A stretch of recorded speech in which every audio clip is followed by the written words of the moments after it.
अब डॉक्टर चड्ढा सोचते हैं कि क्यों ना इस थर्मोमीटर को हम अपने ऊपर ही पहले इसकी एक्यूरेसी का टेस्ट करते हैं। तो डॉक्टर चड्ढा जो कि टोटल फिजिकली फिट थे किसी प्रकार, आज हम दो बहुत ही इंपॉर्टेंट कंसेप्ट्स के बारे में बात करने वाले हैं जो कि है एक्यूरेसी और प्रिसीजन।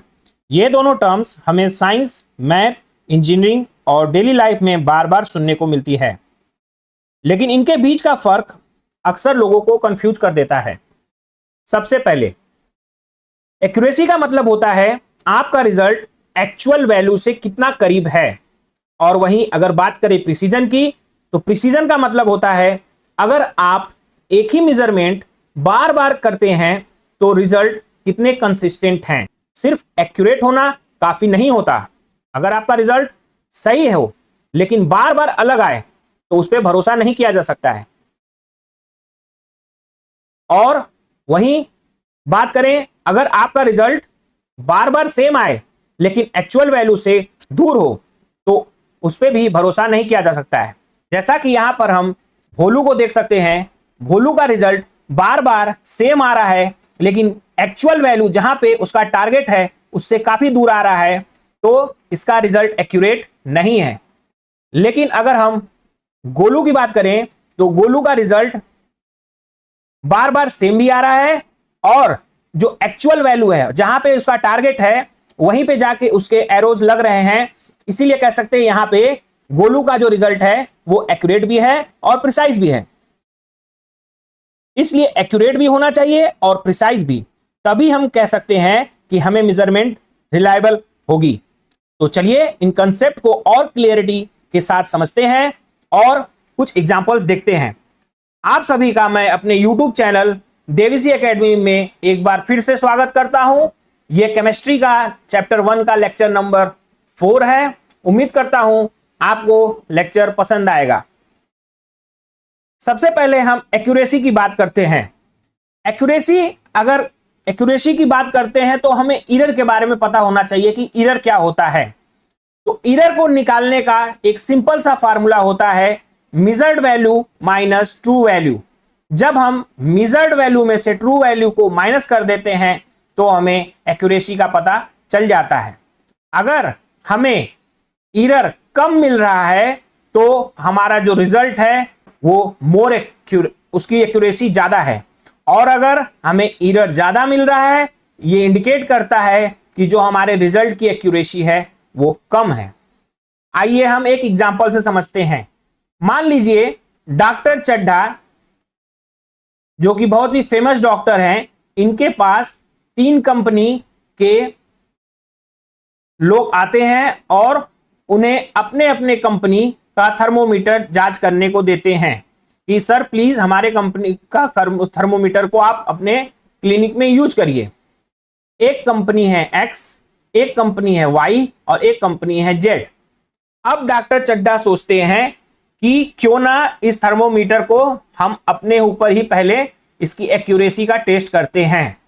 तो डॉक्टर चड्ढा जो कि टोटल फिजिकली फिट थे, किसी प्रकार की कोई दिक्कत उनको नहीं था, तो उन्होंने सबसे पहले X कंपनी का थर्मोमीटर चेक किया।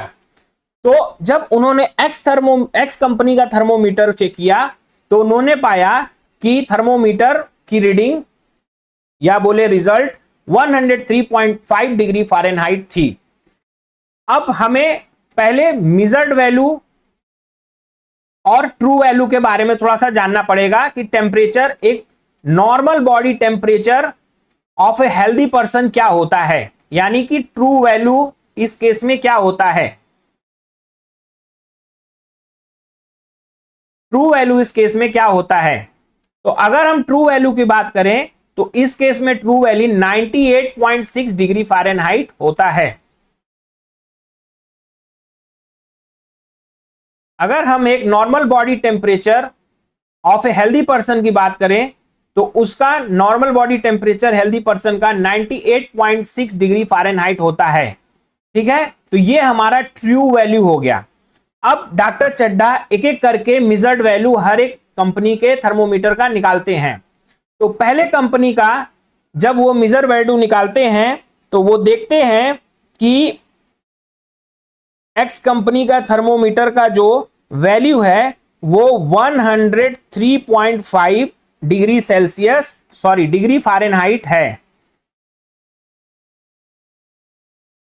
तो हमें पता है एरर का फार्मूला होता है मेजर्ड वैल्यू, यानी आपके इंस्ट्रूमेंट ने क्या मेजर किया, जो कि 103 डिग्री फ़ारेनहाइट है, और एक्चुअल वैल्यू क्या है। और हमें पता है हमारे बॉडी का normal body temperature 98.6 degree Fahrenheit होता है। तो ये हमारे बॉडी का एक्चुअल वैल्यू हुआ 98.6 डिग्री फ़ारेनहाइट। तो यहां पे जब हम 103.5 डिग्री फ़ारेनहाइट में से 98.6 डिग्री फ़ारेनहाइट को माइनस करते हैं तो ये करीब करीब 4.9 डिग्री फ़ारेनहाइट आता है। अब यानी कि पहले थर्मोमीटर का जो एरर है वो 4.9 डिग्री फ़ारेनहाइट है। अब डॉक्टर चड्ढा दूसरे थर्मोमीटर की ओर जाते हैं और उसको चेक करते हैं। तो जब उसकी रीडिंग देखते हैं, यानी कि उसका जो मेजर्ड वैल्यू है, तो वो आता है 93.3 डिग्री फ़ारेनहाइट। और उसको जब वो अपने एक्चुअल वैल्यू या तो ट्रू वैल्यू से माइनस करते हैं तो उनको मिलता है माइनस, जब वो 98.6 डिग्री फ़ारेनहाइट में से माइनस करते हैं तो उन्हें मिलता है -5.3 डिग्री फ़ारेनहाइट। और एरर में हम सिर्फ मैग्नीट्यूड की बात करते हैं, उसके साइन की बात नहीं करते हैं। तो साइन को निगलेक्ट अगर करेंगे तो वो होगा 5.3 डिग्री फ़ारेनहाइट। यानी कि अगर सेकंड थर्मोमीटर में एरर की बात की जाए तो वो है 5.3 डिग्री फ़ारेनहाइट, और फर्स्ट थर्मोमीटर की अगर एरर की बात की जाए तो वो है 4.9 डिग्री फ़ारेनहाइट।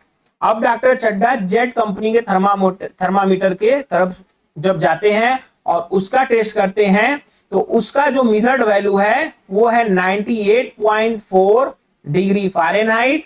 और जब उसको माइनस करते हैं रियल वैल्यू या ट्रू वैल्यू, जो कि हमारे बॉडी का जो नॉर्मल टेम्परेचर होता है 98.6 डिग्री फ़ारेनहाइट से, तो उनको मिलता है 0.2 डिग्री फ़ारेनहाइट। तो यहां पे डॉक्टर चड्ढा ये पाते हैं कि जेड कंपनी का जो थर्मामीटर है उसका जो एरर है वो बाकी दो कंपनी के थर्मोमीटर के कंपैरिजन में सबसे कम है। तो डॉक्टर चड्ढा तीनों कंपनियों में से जो जेड कंपनी है उसके थर्मोमीटर को पास करते हैं, बाकी दो कंपनी के थर्मोमीटर को फेल करते हैं। यानी कि अगर हम एक्यूरेसी की बात करें तो जो जेड कंपनी का थर्मोमीटर है उसकी एक्यूरेसी बाकी दो कंपनियों के एक्यूरेसी के कंपैरिजन में सबसे ज्यादा है। अब हम बात करते हैं प्रिसीजन का। अब प्रिसीजन को चेक करने के लिए डॉक्टर चड्ढा ने एक प्रिसीजन टेस्ट किया। प्रिसीजन टेस्ट में क्या किया, प्रिसीजन में एक्स कंपनी का जो थर्मोमीटर था उससे उन्होंने अपने बॉडी का थोड़े थोड़े देर पे 2-2 मिनट के देर या 5 मिनट के देर इंटरवल पर उन्होंने 3 बार रीडिंग लिया, रीडिंग 1, रीडिंग 2 और रीडिंग 3। ठीक, तो अभी हम सिर्फ एक्स कंपनी के थर्मोमीटर की तीनों रीडिंग देखते हैं। तो जब पहली बार उन्होंने रीडिंग लिया तो उन्होंने देखा कि जो एक्स कंपनी का थर्मोमीटर है वो 103.5 डिग्री फ़ारेनहाइट शो कर रहा था। और फिर उसके बाद 5 मिनट के बाद फिर से जब उन्होंने उसी कंपनी के थर्मोमीटर यानी एक्स कंपनी के थर्मोमीटर का यूज करके फिर से अपने टेम्परेचर का मेजरमेंट किया तो 99.5 डिग्री फ़ारेनहाइट टेम्परेचर शो हुआ। और नेक्स्ट टाइम जब 10 मिनट के बाद फिर उन्होंने चेक किया तो उनको उनके बॉडी का टेम्परेचर 93.5 डिग्री फ़ारेनहाइट दिखा। तो उन्होंने कहा कि सेम थर्मोमीटर अलग अलग रीडिंग्स में अलग अलग रिजल्ट शो कर रहा है, यानी कि इसका ये प्रिसीजन टेस्ट में फेल हो गया। यानी इसकी अगर प्रिसीजन की बात करें तो ये लो प्रिसीजन इंस्ट्रूमेंट है, क्योंकि ये एक ही सेम इंस्ट्रूमेंट डिफरेंट टाइम्स पे डिफरेंट रिजल्ट शो कर रहा है। तो अगर किसी इंस्ट्रूमेंट का हम कई बार मेजरमेंट्स करते हैं, किसी भी फिजिकल क्वांटिटी का मेजरमेंट हम थोड़े थोड़े अंतराल पे या थोड़े थोड़े इंटरवल पे बार बार करते हैं और वो सेम इंस्ट्रूमेंट हमें अलग अलग रिजल्ट शो करता है, तो ये उसका दिखाता है कि प्रिसीजन कम है, यानी वो कम प्रिसाइज इंस्ट्रूमेंट है। अब डॉक्टर चड्ढा आते हैं वाई कंपनी के थर्मोमीटर पे। उन्होंने वाई कंपनी के थर्मोमीटर का भी प्रिसीजन टेस्ट जब किया तो उन्होंने पाया कि जब पहली बार उन्होंने अपने बॉडी का टेम्परेचर रीडिंग लिया तो उन्होंने देखा कि 93.3 डिग्री फ़ारेनहाइट थर्मोमीटर शो कर रहा है, जो कि वाई कंपनी का था। फिर उन्होंने 10 से 15 मिनट बाद फिर से चेक किया तो सेकंड बार में भी उनको यह देखने को मिला कि ओ जो पहली रीडिंग थी उसमें बहुत माइन्यूट सा चेंज था, 93.5 डिग्री यानी 0.2 डिग्री फ़ारेनहाइट का ही सिर्फ उनको चेंज देखने को मिला। और जब तीसरी बार उन्होंने चेक किया वाई कंपनी के थर्मोमीटर को, तो तीसरी बार भी उन्हें लगभग सेम रिजल्ट ही देखने को मिला, 93.1 डिग्री फ़ारेनहाइट। तो इससे इन्होंने प्रिसीजन टेस्ट में इस थर्मोमीटर को पास कर दिया और इसके प्रिसीजन पे उन्होंने हाई प्रिसीजन पे टिक लगाया। और उसके बाद जब वो जेड कंपनी के थर्मोमीटर पे जाते हैं तो जेड कंपनी के थर्मोमीटर पे जब उन्होंने देखा तो जेड कंपनी का जो थर्मोमीटर था उसमें वो पहली रीडिंग में 98.4 डिग्री फ़ारेनहाइट शो कर रहा था, सेकेंड रीडिंग में 98.7 डिग्री फ़ारेनहाइट शो कर रहा था, और जो थर्ड रीडिंग था उसमें 98.5 डिग्री शो कर रहा था। तो उन्होंने देखा कि ये भी जो थर्मोमीटर है लगभग सेम रीडिंग ही शो कर रहा है तीनों रीडिंग्स में।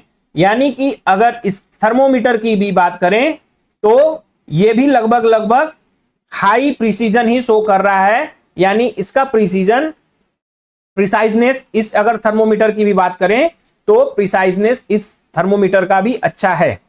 तो एक्यूरेसी में जो थर्मोमीटर था वो जेड कंपनी का थर्मोमीटर उन्होंने चूज किया था कि जेड कंपनी का जो थर्मोमीटर है वो सबसे ज्यादा एक्यूरेट है। और प्रिसीजन वाइज अगर वो देखा जाए रिजल्ट तो प्रिसीजन में उन्होंने देखा कि वाई कंपनी का थर्मोमीटर भी प्रिसाइज है और जेड कंपनी का भी थर्मोमीटर प्रिसाइज है। लेकिन अब उनके पास सिर्फ एक ऑप्शन बचा कि कौन सा थर्मोमीटर वो अपने क्लिनिक में यूज करें पेरेंट्स के जो उनके मरीज आएंगे उनको देखने के लिए। तो उन्होंने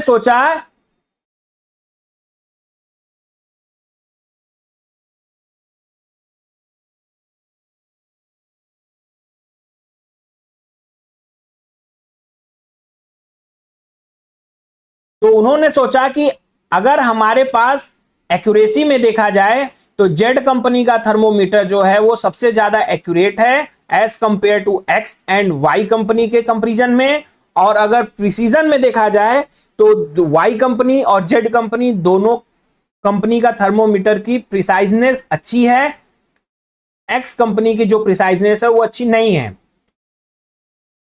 तो अब उन्होंने ये सोचा कि उनके क्लिनिक पे जो मरीज आएंगे उन पे यूज करने के लिए उनको कौन सा थर्मोमीटर लेना अच्छा होगा।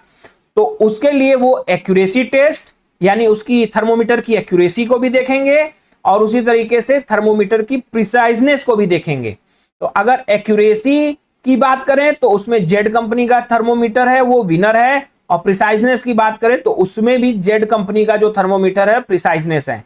तो अगर डॉक्टर चड्ढा को चूज करना था कि इन तीनों में से कौन सा थर्मोमीटर यूज करें तो वो जेड कंपनी का जो थर्मोमीटर है उसको ही अपने क्लिनिक में यूज करेंगे।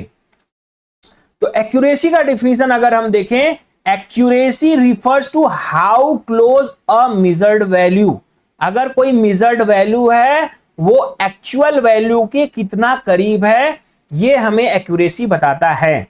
और वहीं अगर हम प्रिसीजन की बात करें तो प्रिसीजन हमें यह बताता है कि मल्टीपल मेजर्ड वैल्यूज आपस में कितना क्लोज हैं।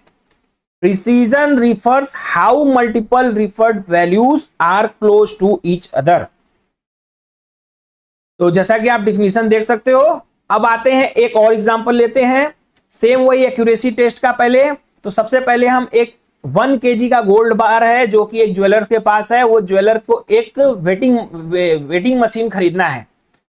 तो उसके दुकान पे 3 कंपनी के सेलर आते हैं अपना वेटिंग मशीन को बेचने के लिए, X company, Y company, Z company. जो एक्स कंपनी का सेलर है, जब वो अपने वेटिंग मशीन पे वेटिंग मशीन को ज्वेलर से कहता है कि इसको आप खरीदिए, तो ज्वेलर कहते हैं मेरे पास ऑलरेडी 2 और कंपनी के वेटिंग मशीन है, मैं इन तीनों वेटिंग मशीन का पहले एक्यूरेसी टेस्ट करूंगा। तो ज्वेलर अपने लॉकर से 1 kg का एक गोल्ड बार निकालता है। पहले सबसे पहले वो एक्स कंपनी के वेटिंग मशीन पर रखता है, तो वो जो 1000 ग्राम का जो गोल्ड बार था वो एक्स कंपनी के वेटिंग मशीन पे 994 ग्राम ही शो कर रहा था।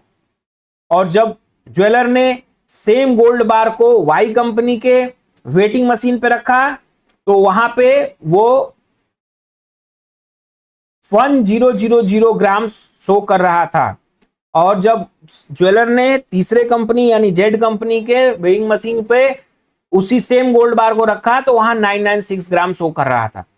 और जैसा कि आप जानते हैं पर ग्राम सोने का दाम आज के समय में 10,000 के पार चल रहा है, यानी 1 ग्राम भी सोने का अगर नुकसान होता है तो ज्वेलर्स को कितना नुकसान होगा। तो यानी एक्स कंपनी और जेड कंपनी तो बिना कहे ही टेस्ट में फेल हो गई, एक्यूरेसी टेस्ट में। तो एक्यूरेसी टेस्ट में ये जो वाई कंपनी का जो वेइंग मशीन था वो पास हो गया, क्योंकि जो इसका मिजर्ड वैल्यू है, मिजर्ड वैल्यू वो एक्चुअल वैल्यू के बहुत करीब है। जो मिजर्ड वैल्यू है वो एक्चुअल वैल्यू के बहुत करीब है, लेकिन जो यहां पे देखेंगे इसका जो मिजर्ड वैल्यू है वो उसके एक्चुअल वैल्यू 1 किलो यानी 1000 ग्राम के बहुत दूर है, करीब 6 ग्राम यानी 60-65 हजार का चूना लग जाएगा ज्वेलर को। और वहीं अगर इसकी बात करें 996 ग्राम और यहाँ 1 किलोग्राम यानी कि 4 ग्राम का ईरर आ रहा है। 4 ग्राम का मतलब करीब उसको 40 से 42 हजार रुपए का चूना लग जाएगा। तो एक्यूरेसी टेस्ट में अगर तीनों कंपनी में से उसको तीनों कंपनी के जो वेइंग मशीन है उसमें से उसको पास करना है तो एक्यूरेसी टेस्ट में तो वाई कंपनी के जो वेइंग मशीन है वो पास हो गया। अब बात करते हैं प्रिसाइजनेस की। अब वो सिर्फ एक्यूरेसी पे नहीं रुकेगा, वो क्योंकि एक जानकार जो साइंस पढ़ा व्यक्ति है वो सिर्फ एक्यूरेसी पे नहीं जाता है, वो उसके प्रिसाइजनेस पे भी चेक करेगा कि मल्टीपल्स टाइम रीडिंग लेने पे कहीं डाटा बदल तो नहीं रहा है। ऐसा तो नहीं कि एक टाइम हमें ये शो कर दिया और नेक्स्ट टाइम जब मैं रीडिंग लेने जाऊं तो मुझे कुछ और शो करे। तो जब उसने एक्स कंपनी के वेइंग मशीन पर अपना बार रखा गोल्ड बार तो उसे 994 यानी 6 ग्राम का एरर शो हुआ। जब एक्स कंपनी के 10-15-20 मिनट बाद फिर से उसने गोल्ड बार रखा तो उसको 980 ग्राम यानी 2 ग्राम 980 ग्राम मतलब 20 ग्राम का एरर शो हुआ। और जब थर्ड टाइम उसने फिर से उसी कंपनी के वेइंग मशीन पे एक केजी का गोल्ड बार रखा तो करीब करीब उसको 40 ग्राम का, मतलब उसका तो जान ही चला जाएगा अगर गलती से भी वो एक्स कंपनी का वेइंग मशीन खरीद लेता तो। यानी कि ये तो प्रिसीजन में सबसे लो प्रिसाइज नहीं, मतलब इस जो वेइंग मशीन है इसका प्रिसाइजनेस सबसे कम है। इसको तो भूल के भी मत कर देगा कोई ज्वेलर। हाँ, लोहे के कबाड़ी का दुकान वाला तो एक बार ये वेइंग मशीन चल सकता है, लेकिन सोने के दुकान पे 40 ग्राम का नुकसान मतलब आप समझ ही सकते हो। अब बात करते हैं हम वाई कंपनी के वेइंग मशीन की। तो जो वाई कंपनी का वेइंग मशीन है तो जब पहली बार रीडिंग लेता है 1 केजी का गोल्ड बार रख के तो उसको 999.89 ग्राम शो करता है, जो कि लगभग सही है। और जब दूसरी बार 10-20 मिनट 25 मिनट बाद जब दूसरी बार रीडिंग लेता है या 5 मिनट के बाद ही तो उसको हल्का सा डिफरेंस फिर से 0.1 ग्राम का, यहाँ पे 0.1 ग्राम का एरर उसको शो होता है। और जब तीसरी बार यहाँ पे 0.11 ग्राम का डिफरेंस था एरर यानी कि, और यहाँ पे जो ईरर है वो 0.1 ग्राम का, और यहाँ पे अगर ईरर की बात करें तो 1000 ग्राम, 0 ग्राम का ईरर है, मतलब ये सबसे एक्यूरेट है। यानी प्रिसीजन की बात करें तो मल्टीपल टाइम्स रीडिंग लेने पे भी ये जो वाई कंपनी का वेइंग मशीन है वो लगभग एक सेम रिजल्ट ही दे रहा है। यानी अगर प्रिसाइजनेस की बात करें तो सबसे प्रिसाइज अगर कोई वेइंग मशीन है तो वो वाई कंपनी का है, तो प्रिसीजन में इसको हाई प्रिसीजन में रखा जाएगा। और अब जेड कंपनी की बात करते हैं तो ये करीब करीब जेड कंपनी का तो एक्चुअल वेट इसका है 1000 ग्राम, और जो मिजर्ड वैल्यू है वो 994। तो जब हम मिजर्ड में से एक्चुअल को माइनस करते हैं तो हमें एरर पता चलता है, तो 6 ग्राम करीब आ रहा है इसका एरर। और इसकी बात करें तो इसका एरर करीब 10 ग्राम। हम साइन नहीं लेते हैं, सिर्फ मैग्नीट्यूड की बात करते हैं एरर में, और इसकी बात ही नहीं करो, ये तो बर्बाद हो जाएगा सोनार। तो अगर प्रिसाइजनेस में बात करें तो ये जो वाई कंपनी का है वेइंग मशीन है वो सबसे बेस्ट है। तो इसी तरीके से हम एक्यूरेसी और प्रिसाइजनेस में जब भी हम मेजरमेंट करते हैं तो हमारा जो रिजल्ट है, हमारा जो मेजर्ड वैल्यू आया है वो एक्चुअल वैल्यू के करीब है, तो हमारा रिजल्ट की एक्यूरेसी अच्छी है। और अगर हम मल्टीपल टाइम्स रीडिंग ले रहे हैं और मल्टीपल टाइम्स रीडिंग लेने के बाद हमारा रिजल्ट जब सेम आ रहा है तो हम ये भी कह सकते हैं कि हमारा रिजल्ट प्रिसाइज भी है। तो अगर हमें एक परफेक्ट मेजरमेंट करना है तो हमारा रिजल्ट एक्यूरेट रिजल्ट तो होना ही चाहिए, साथ में हमारा जो रिजल्ट है वो प्रिसाइज भी होना चाहिए, तभी हम कह सकते हैं कि हमारा जो मेजरमेंट है वो परफेक्ट है। नहीं तो अगर आप सोनार के दुकान पे बैठे हो और सिर्फ आप एक्यूरेसी पे बिलीव करते हो, प्रिसीजन पे बिलीव नहीं करते हो, तो कभी आप वेइंग मशीन खरीदने समय बहुत धोखा भी खा सकते हो और लाखों रुपए का आपको नुकसान हो सकता है। तो उम्मीद करते हैं ये छोटा सा कंसेप्ट जो एक्यूरेसी और प्रिसीजन से रिलेटेड था आपको समझ में आया होगा, और अगर आपको समझ में आया हो तो चैनल को लाइक करें, शेयर करें, अपने दोस्तों तक पहुंचाएं, और कंटेंट अगर पसंद आ रहा हो तो चैनल को जरूर सब्सक्राइब करें। तब तक के लिए आपसे अलविदा लेते हैं और उम्मीद करते हैं आप अपनी जिंदगी में अच्छा कर रहे होगे।